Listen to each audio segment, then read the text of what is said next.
നമ്മൾ മരിച്ചു കഴിഞ്ഞാൽ നമ്മളെക്കുറിച്ച് നല്ലത് പറയാനുള്ള ഒരു 4 ആളെ, വാപ്പയും ഉമ്മയൊക്കെ ആണെങ്കിൽ 4 ഒന്നും വേണ്ട, ഒരു നല്ല മനുഷ്യനെ കിട്ടിയാൽ മതി നമുക്ക്.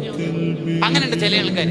നമ്മളെ ഖാദർ ഹാജി മരിച്ചു എന്ന് പറഞ്ഞ ഉടനെ നാട്ടുകാർ പറയും, ആ ജുമുഅക്ക് നേരത്തെ വരുന്ന മനുഷ്യനല്ലേ. അങ്ങനെ എന്തെങ്കിലും ഒരു ആത്മീയ വിലാസം നമ്മൾ ഉണ്ടാക്കിയെടുക്കണം. നമ്മളെ നഫീസ ഹജ്ജുമ മരിച്ചു, ഉസ്താമാർക്ക് ഭക്ഷണം കൊടുക്കുന്നിടത്ത് എന്തൊരു താല്പര്യം എന്നറിയാം ആ താത്താക്ക് കട. നമ്മളെ കരീം ഹാജി മരണപ്പെട്ടു, അല്ലോ എപ്പോഴും പള്ളിയിലുണ്ടാകുന്ന മനുഷ്യനല്ലേ കണ്ട. ഇങ്ങനെ എന്തെങ്കിലും ഒരു ആത്മീയ വിലാസം നമ്മളെ കുറിച്ച് ചേർത്ത് വെക്കാൻ പറ്റുന്നത് ജീവിതത്തിൽ ഉണ്ടാക്കിയെടുക്കണം.